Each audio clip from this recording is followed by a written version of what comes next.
Hello बच्चा party, जय हिंद। मैं हूं डीपी सिंह और अब आपके लिए लेकर के आया हूं फैराडे लॉ सेकेंड। ठीक है, Faraday law of electrolysis second. मैंने अपने पिछले वीडियो में फैराडे लॉ फर्स्ट मैंने आपको पढ़ाया, उसके बारे में आपको समझाया था। ठीक है, मैं अब आपको बताऊंगा फैराडे लॉ सेकेंड के बारे में। और ये फैराडे लॉ सेकेंड जो बना है, ये फैराडे लॉ फर्स्ट के आधार पर ही बना है, उसी से बना। आपने फैराडे लॉ फर्स्ट में आपने कौन कौन सी चीजें पढ़ी थी, कौन कौन से मैंने कितने फार्मूले आपको बताए थे। पहले हम क्या करते हैं, उन फार्मूलों का एक बार हम रिवीजन करते हैं। तो फैराडे का फर्स्ट लॉ में जो आपका फर्स्ट इक्वेशन थी, फार्मूला था आपका क्या था, पहला वाला क्या था कि एम मतलब मास, ठीक है, ऑफ सब्सटेंस प्रोपोर्शनल कि क्यू। सेकेंड में मैंने आपको क्या बताया था कि mass of substance equal to proportional sign हटाया था तो आपका आ गया था जेड डॉट क्यू। ठीक है, फिर आपका जो तीसरा फार्मूला निकला था वो आपका क्या था, mass of substance equal to Z, जो आपका क्या था, इक्विवेलेंट कांस्टेंट जो आपका था वो आपका क्या हो गया यहाँ पे ई अपॉन आपका एच। ठीक है, समझ गए कि नहीं। ई क्या है आपका, equivalent weight of substance, dot आपका क्या हो गया क्यू, इतनी चीज। और इक्विवेलेंट वेट क्या होता है, molar mass upon n factor. Formula number 4 आपका कैपिटल एम, ठीक है, इक्वल टू आपका क्या हो गया था, molar mass upon n factor, ठीक है, डॉट आपका कैपिटल एफ डॉट इनटू आपका क्या हो गया था क्यू प्लस आई इनटू टी। ये आपका बना था। फार्मूला नंबर 5 आपका क्या बना था, कैपिटल एम क्या होता है आपका, यहाँ पर क्या दिया है आपका मास काहे के इक्वल होता है, मोलर मास के इक्वल टू क्या होता है, इक्वल होता है, मतलब एटॉमिक वेट के बराबर। तो एटॉमिक वेट काहे से, वेट के इक्वल टू होता है, तो W हम लिख सकते हैं। तो W equal to molar mass upon n factor. ये मोलर मास कहाँ आ गया, इसके नीचे, तो आपका ये हो गया मोलर मास, ठीक है, इनटू यहाँ पर क्या हो गया इक्वल टू आपका आई into t upon n factor dot आपका एफ की वैल्यू कितनी थी, 96500 कूलम की थी। ठीक है, और W अपॉन एम आपका क्या है, नंबर ऑफ मोल्स। ठीक है, फार्मूला नंबर आपका 6 क्या आ गया था आपका, number of moles equal to आपका क्या है, I into t upon n factor, ठीक है, इंटू 96500। ये आपने फार्मूला नंबर 6 आपने पढ़ा था। और 7 फार्मूला आपने क्या पढ़ा था कि जो आपका मोलर मास होता है, ठीक है, वो इनफेक्टर के क्या होता है, एंटी प्रोपोर्शनल होता है। क्या होता है, इनफेक्टर के एंटी प्रोपोर्शनल। तो फार्मूला नंबर आपका 7 क्या आ गया था, मोलर मास कितने होंगे इसी इलेक्ट्रोलाइट में, जो है क्या होते हैं, 2 इलेक्ट्रोड होते हैं ना, एक होता है कैथोड और एक होता है एनोड, है ना। तो कैथोड का क्या हो जाएगा, कैथोड ये प्रोपोर्शनल हो जाता है काहे के 1 अपॉन काहे के एन फैक्टर ऑफ काहे के कैथोड के। और दूसरी चीज इसी में आपका क्या आता है, एन फैक्टर जो है मोल नंबर ऑफ एनोड। ठीक है, तो ये प्रोपोर्शनल आपका क्या होता है 1 अपॉन एन फैक्टर, ठीक है, काहे के एनोड के एन फैक्टर की। अब इन दोनों का अगर हम मैथमेटिकल डेरिवेशन करते हैं तो आपका क्या होता है, ठीक है, number of mole of cathode upon number of mole of anode, ठीक है, equal to n factor of, ठीक है, n factor of anode upon n factor of cathode. ये इतने फार्मूले, कितने 7 फार्मूले मैंने आपको बताए थे जो आपके फैराडे लॉ में फर्स्ट में आए थे। इन सारे न्यूमेरिकल्स का यूज मैं जो कल वीडियो आपका अपलोड करूंगा, लेक्चर नंबर जो 16 होगा, उसमें ये सारे जो है फार्मूलों का यूज मैं करूंगा न्यूमेरिकल्स में, सबका करूंगा। तो जितने मैंने आपको बताया। अब बात आती है फैराडे लॉ सेकेंड्स की। किसकी बात आती है? फैराडे लॉ सेकेंड्स की। तो फैराडे लॉ आपका सेकेंड क्या है? फैराडे लॉ सेकेंड, ठीक है। तो आपका सेकेंड लॉ के बारे में आप लिखिए। सबसे पहले क्या है आपका सेकेंड लॉ? क्या है इफ सेम अमाउंट ऑफ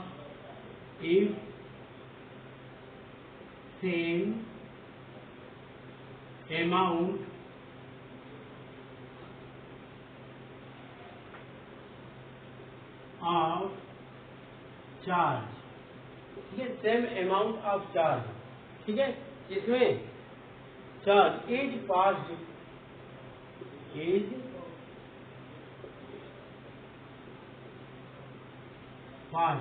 मतलब सेम अमाउंट चार्ज क्या होता है? पास होता है। सेम अमाउंट ऑफ चार्ज पास होता है किसमें से? ठीक है, अलग अलग इलेक्ट्रोलाइट से, है ना, डिफरेंट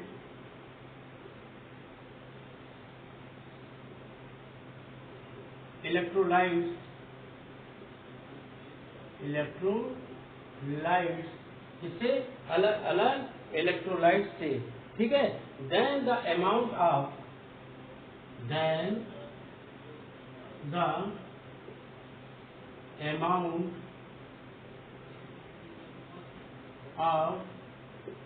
इसका electrode and then the amount of electrode या अमाउंट ऑफ सब्सटेंस और गैस की फॉर्म में हम क्या लिख देंगे? लिबरेटेड, और ठीक है, लिबरेटेड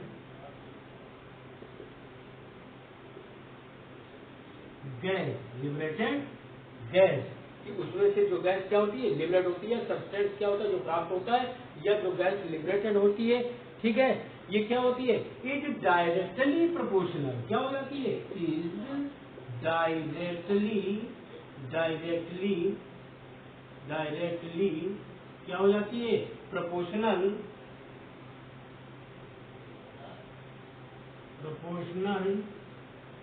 डायरेक्टली प्रोपोर्शनल काहे के होती है? इक्विवेलेंट वेट के, काहे के? इक्विवेलेंट वेट, है ना, proportional in its equivalent weight, its equivalent weight. समझ गया ना? तो कहने का मतलब ये है कि सेम अमाउंट का चार्ज, है ना, या सीरीज में क्या है? अलग अलग इलेक्ट्रोलाइट्स क्या है? जोड़ दिए जाएं। आपको बुक में क्या मिलेगा? इन सीरीज क्या लिखा जाएगा? इफ अमाउंट ऑफ चार्ज की जगह पर क्या लिख दिया जाएगा? लिखा होता है यहाँ पर इन द सीरीज। किसमें? सीरीज में। अगर सीरीज में कई सेल्स आपस में जुड़े होते हैं तो समय क्या होता है? समान चार्ज क्या होता है? फ्लो होता है, जिसमें डिफरेंट इलेक्ट्रोलाइट अलग अलग इलेक्ट्रोलाइट में प्रवाहित किया जाता है। Then the amount of substance, तब जो अमाउंट प्राप्त होता है, पदार्थ का प्राप्त हुआ अमाउंट या प्राप्त हुई गैस क्या होती है? इज डायरेक्टली प्रोपोर्शनल, मतलब क्या हो जाता है? वो डायरेक्टली प्रोपोर्शनल काहे के होती है? इट्स इक्विवेलेंट वेट, मतलब उसके जो है तुल्यांकी भारों के क्या होती है? इक्वल होती है। ये चीज क्या है? आपका क्या है? फैराडे का सेकेंड लॉ है। इस चीज को समझने के लिए क्या है, हम देखते हैं आगे की ओर। क्या हम चलते हैं? इसके लिए हम क्या करते हैं? एक इलेक्ट्रोलाइटिक हम क्या करते हैं? दो सेल्स हम क्या है? बनाते हैं। यहाँ पर देखिए क्या करते हैं? हम दो सेल्स बनाते हैं। एक सेल आपका ये हो गया, ठीक है, और एक सेल आपका क्या हो गया? ये हो गया। ये दो अलग अलग सेल, ठीक है। ये सेल नंबर आपका क्या हो गया? फर्स्ट। ये सेल नंबर आपका क्या हो गया? सेकेंड। अब इन दोनों को हम क्या करते हैं? यहाँ पर एक हम क्या करते हैं? ये इलेक्ट्रोड मैंने इसमें डाल दिया, ठीक है, और एक इलेक्ट्रोड मैंने ये डाल दिया, दो इलेक्ट्रोड हो गए, ठीक है, और इसमें एक इलेक्ट्रोड मैंने ये डाल दिया, और एक इलेक्ट्रोड मैंने क्या किया? ये डाल दिया इसमें, और इन दोनों इलेक्ट्रोड्स को क्या किया? मैंने सीरीज में जोड़ दिया। मैंने सेम चार्ज क्या कर दिया? इसमें फ्लो किया। क्या किया? इनमें मैंने क्या किया? सेम चार्ज में दोनों में पास किया। तो इसकी सर्किट को सीरीज में जोड़ने से इनको क्या करते हैं? यहाँ पर एक हम डीसी बैटरी से इनको हम जोड़ देते हैं। ठीक है, ये डीसी बैटरी से इन दोनों को जोड़ दिया तो ये इधर का पॉजिटिव हो गया, ये इधर का क्या हो गया नेगेटिव। क्या हो गया नेगेटिव। तो पॉजिटिव चार्ज इधर की ओर आ रहा है तो ये पूरी डॉट क्या हो गई, इलेक्ट्रोड आपका क्या हो गया पॉजिटिव चार्ज में आ गया, ये पूरा इलेक्ट्रोड आपका क्या हो गया नेगेटिव चार्ज में आ गया। तो इसके रिस्पेक्ट में ये वाला आपका क्या हो गया एनोड। क्या हो गया आपका एनोड, यहाँ का क्या हो गया एनोड। और इन दोनों को सीरीज में जोड़ने के लिए इसको हम जोड़ेंगे तो जोड़ने पर इसके रिस्पेक्ट में ये क्या हो गया, इस पर क्या होना ये पॉजिटिव चार्ज, तो ये इस पर नेगेटिव चार्ज, ये आपका क्या बन गया कैथोड। ठीक है, ये आपका क्या बन गया कैथोड। और जब ये कैथोड तो ये आपका क्या बन गया एनोड। क्या बन गया आपका, ये बन गया आपका एनोड, है ना। और इसके रिस्पेक्ट में ये आपका क्या बन गया कैथोड।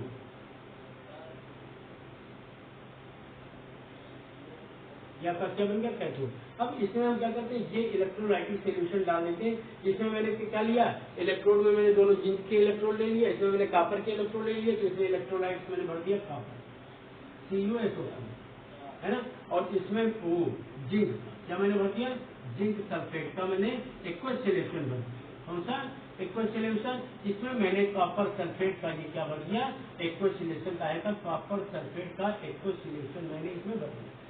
ये चीज आपकी समझ में आ गई होगी।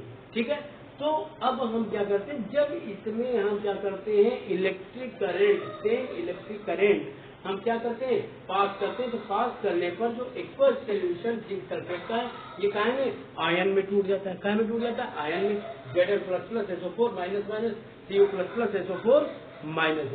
इसमें क्या हो जाता है दोनों टूट जाते हैं। दोनों टूटते हैं, टूटने पर क्या होता है जो पास होता है, तो इसमें क्या होता है जो जिंक है ये क्या करते हैं इसके पास पहुंच करके, जिंक के पास क्या होता है पॉजिटिव चार्ज, तो आपके पास क्या होता है, तो जिंक के पास क्या होता है पॉजिटिव चार्ज, जिंक के पास 2 पॉजिटिव चार्ज होता है। ठीक है, प्लस का, तो ये क्या जाता है कैथोड पोटेंशियल चार्ज है नेगेटिव, तो ये क्या होता है सोल्यूशन से जिंक आयन कहाँ जाते हैं इस कैथोड की ओर जाकर के 2 इलेक्ट्रॉन को क्या करते हैं गेन करते हैं और काय में जिंक में कन्वर्ट हो जाते हैं, काय में जिंक में कन्वर्ट हो जाते हैं। हाँ, तो इसमें क्या होता है ये जिंक आयन सोल्यूशन से जाकर के कहाँ कैथोड पर जाते हैं और इलेक्ट्रॉन को गेन करके काय में जिंक में कन्वर्ट हो जाते हैं। तो इस इलेक्ट्रोड के वेट में क्या होती है ग्रोथ होती है, इलेक्ट्रोड के वेट में ग्रोथ होती है। तो जितना यहाँ पर जिंक इस पे जमता है डिपॉजिट होता है, ठीक है, तो मास ऑफ जिंक यहाँ पर क्या आ जाएगा मास ऑफ जिंक, ठीक है, ये इक्वल टू क्या हो जाएगा Z.Q के बराबर। क्यों यहाँ पर क्या है क्योंकि सीरीज में जुड़ा है, क्या है ये आपका सीरीज में जुड़ा है, तो यहाँ पर टाइम आपका क्या है, टाइम आपका क्या है सेम, क्या है आपका टाइम आपका सेम है। जब टाइम आपका सेम है तो इसमें जो करंट जो फ्लो किया गया है वो करंट भी आपका क्या है सेम है। जब टाइम और करंट दोनों सेम है तो आपका Q इक्वल टू भी क्या हो जाएगा आपका सेम हो जाएगा, मतलब आपका क्या हो जाएगा चार्ज भी आपका क्या हो जाएगा सेम हो जाएगा। समझ गए कि नहीं। तो यहाँ पर Q की जगह पर हम क्या लिख सकते हैं I, तो यहाँ पर क्या हो जाएगा M, ठीक है, जो है mass of zinc equal to Z equal to क्या होता है इक्विवेलेंट ऑफ मास ऑफ काहे के जो है अपॉन फैराडे। तो आपका क्या हो गया यहाँ पर equivalent weight of zinc upon क्या हो गया आपका यहाँ पर मास जो है आपका 96500 इंटू आपका क्या हो गया I इंटू P, ये चीज। तो इक्विवेलेंट वेट इक्वल टू का है क्या होता है इक्विवेलेंट वेट होता है molar mass upon M factor, क्या होता है molar mass upon M factor. तो M मास ऑफ जिंक, ठीक है, इक्वल टू यहाँ पर क्या हो जाता है मोलर मास अपॉन क्या हो जाता है मोलर मास, ठीक है, मोलर मास मतलब क्या हो जाता है इक्विवेलेंट वेट के बारे में हमको निकालना है। तो यहाँ पर सीधे हम यही लिखेंगे बाकी हम नहीं लिखेंगे। तो आपका जिंक हो गया, तो ये काहे का निकला आपका जिंक का निकल करके आ गया। अब बात आती है इस सेकंड वाले सेल में। सेकंड वाले सेल में जो आपका जब इलेक्ट्रिक करंट आपका फ्लो हुआ तो कॉपर सल्फेट क्या होगा, टूट गया काय में, Cu++SO4 माइनस में। तो इसमें Cu++ पर कैसे कार्य होता है, पॉजिटिव चार्ज। ये किधर जाता है, कैथोड। किधर जाता है, कैथोड के सोल्यूशन से कहाँ गया, कैथोड की ओर। कहाँ गया, कैथोड की ओर। तो सेकंड फर्स्ट वाले सेल में ये हुआ और सेकंड वाले सेल में क्या हो जाएगा, Cu++ आपका क्या हुआ, 2 इलेक्ट्रॉन क्या हुए, तो गेन करके काय में Cu में कन्वर्ट होता है। तो कॉपर का मास इसमें क्या हो जाता है, बढ़ रहा है, ग्रोथ कर रहा है, मतलब कॉपर सॉल्यूशन से निकल करके कैथोड पर क्या हो रहा है, डिपॉजिट हो रहे हैं। तो यहाँ पर क्या हो जाएगा, मास ऑफ कैथोड, क्योंकि कैथोड का मास क्या होता है, बढ़ रहा है, गेन कर रहा है। तो यहाँ पर मास ऑफ आएगा कॉपर का, ठीक है, मास ऑफ कॉपर, ठीक है, इक्विवेलेंट क्या होता है, जेड डॉट आहे के क्योंकि इक्वल टू, कहने का मतलब मास ऑफ कॉपर आपका इक्विवेलेंट वेट ऑफ काय के कॉपर के अपान यहाँ पर 96500 इंटू क्या हो गया, आई इंटू टी, क्योंकि Q इक्वल टू क्या होता है, आई टी, और Z इक्वल टू क्या होता है, जो है इक्विवेलेंट वेट अपान फैराडे कांस्टेंट। फैराडे कांस्टेंट कितना होता है, 96500 होता है। अब इन दोनों में कह क्या रहा है यहाँ पे, if same amount of charge, if same amount of charge, मतलब चार्ज का अमाउंट क्या है, दोनों में सेम है, जब टाइम सेम है, ठीक है, और इसका करंट दोनों में सेम है, तो Q इक्वल टू क्या हो जाएगा, सेम हो जाएगा, सेम हो, ठीक है। तो क्या होता है, then the amount of substance, तो अमाउंट के जो सब्सटेंस हैं, ठीक है, जो सब्सटेंस ऑफ अमाउंट है, मतलब जिंक और कॉपर जो है, ये क्या हो जाता है, ठीक है, इज डायरेक्टली क्या हो जाता है, इज डायरेक्टली प्रोपोर्शनल। ये दोनों क्या हो जाते हैं, डायरेक्टली प्रोपोर्शनल काहे के होते हैं, इक्विवेलेंट वेट के बराबर। मतलब ये काहे के प्रोपोर्शनल इसके, और ये प्रोपोर्शनल काहे के हो जाता है, इक्विवेलेंट वेट के प्रोपोर्शनल होता है। तो बात ये चीज इतनी आ गई, तो इसको मैथमेटिकल फॉर्म में रख देते हैं, दोनों सेल के लिए क्या है, इस सेल के लिए और इस सेल के लिए। तो मास ऑफ कॉपर, यहाँ पर आप देख लीजिए, मास ऑफ, इसके लिए यहाँ पर हम ये क्या कर देते हैं, मास of zinc, mass of zinc upon mass of copper, ये आपका क्या हो जाएगा, इक्वल टू, यहाँ पर अब क्या आ जाएगा, ठीक है। अब ये वाला मास ऑफ जिंक कितना दिया है, कि जो है equivalent weight of zinc, equivalent weight of zinc, ठीक है, अपन यहाँ पर क्या हो गया आपका, इंटू आई इंटू टी अपॉन क्या हो गया, 96500, ठीक है। और ये बटे में क्या हो गया, इसका अपान कितना हो गया, मास ऑफ कॉपर का कितना आया है, equivalent weight of copper, equivalent weight of क्या हो गया आपका कॉपर का, ठीक है, इंटू आई इंटू आपका टी अपान 96500, इतना हो गया, ठीक है। तो ये चीज क्या हो गया, इतना। अब ये आपका क्या हो गया, यहाँ पर इसको हम थोड़ा ऊपर और चीज दे रहे हैं, यहाँ पे इस चीज को एक बार मिटा करके ये, तो मास of zinc upon mass of copper, mass of zinc upon, क्योंकि इलेक्ट्रोकेमिकल सीरीज में जिंक क्या है ऊपर, कॉपर क्या है नीचे, तो जो चीज जो फर्स्ट सेल है उसको ऊपर, सेकंड सेल को नीचे।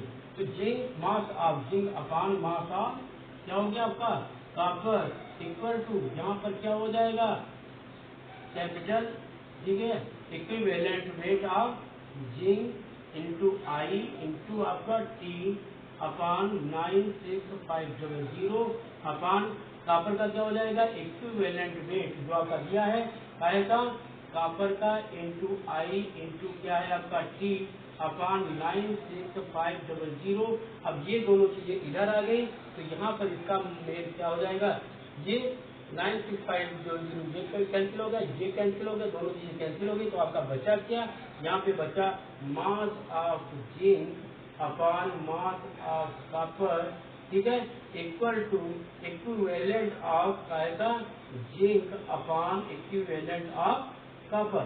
तो ये चीज क्या है, यही चीजें कह रहा है इसका सेकेंड लॉ, क्या कह रहा है, ये इसका फैराडे का सेकेंड लॉ, यही चीज क्या है आपकी दर्शा रहा है। तो ये मास ऑफ जिंक आपका क्या है, वेट ऑफ जिंक, इसको आप इस तरीके से लिख सकते हैं, वेट ऑफ जिंक ये कितना है, फर्स्ट सेल में है, तो यहाँ पर क्या हो गया आपका W1, इसको आप लिख सकते हैं W1 क्योंकि फर्स्ट सेल में है, अपॉन ये क्या है, वेट ऑफ W2 मतलब सेकेंड सेल का weight of W2 equal to आपका क्या हो गया यहाँ पे, वेट ऑफ काहे का, जिंक का। क्या हो गया आपका, weight of zinc equivalent weight of zinc. तो यहाँ पर इक्विवेलेंट वेट हो जाएगा काहे का, E1। काहे का हो जाएगा, इक्विवेलेंट वेट E1 अपॉन यहाँ पर क्या हो जाएगा, E2 का। ये फार्मूला आपका बनके तैयार हो गया फैराडे लॉ सेकेंड। कौन सा फार्मूला बनके तैयार हो गया, आपका फैराडे लॉ सेकेंड बनके तैयार हो गया। तो ये आपका क्या हुआ, फैराडे लॉ सेकेंड आपका बन करके तैयार हो गया। अब बात आती है इस फार्मूले को क्या है आपको बिल्कुल तैयार करना है। तैयार करने के बाद ये सेम फार्मूला सबसे आसान क्या है आपका, जो ये है आपका फैराडे लॉ है, इस चीज को आपको क्या करना है, बिल्कुल पूरी तरीके से तैयार करना है, इसको ध्यान देना है। और ध्यान के बाद इस फार्मूले को आपको जो है मिस नहीं करना है। अब ये दोनों फार्मूले, ये जो मैंने पहले फार्मूले बताए थे फैराडे लॉ फर्स्ट के और फैराडे लॉ सेकेंड का जो ये फार्मूला निकाला, इन दोनों फार्मूलों को आप क्या करेंगे, बिल्कुल तैयार रखेंगे और इनको हमें बार बार क्या है रिवाइज करते रहेंगे। तब हम ये आगे जो इसके न्यूमेरिकल्स हैं वो आपको सॉल्व हो जाएंगे। और कल हम आपको क्या है इन न्यूमेरिकल्स का यूनिटरी मेथड भी बताएंगे और इन फार्मूले के हिसाब से लगाना बताएंगे, यूनिटरी मेथड भी बताएंगे जो बहुत ही आसान लगेगा, बहुत ही हलवा टाइप का लगेगा इनको निकालना। ठीक है, तो अब बात आती है ये कि आप लोगों को अगर मेरा चैनल, मेरा वीडियो पसंद आया हो तो मेरे चैनल को लाइक और सब्सक्राइब कर दीजिएगा। आपका बहुत बहुत धन्यवाद। और साथ में जो भी बच्चे जो कोचिंग अफोर्ड नहीं कर सकते हैं, ट्यूशन नहीं पढ़ सकते हैं, उन बच्चों को मेरे साथ जोड़िए और इसका पढ़ाई का पूरा पूरा मजा लीजिए, आनंद लीजिए। आपका अपना DP सिंह हमेशा आपके साथ में। नमस्कार।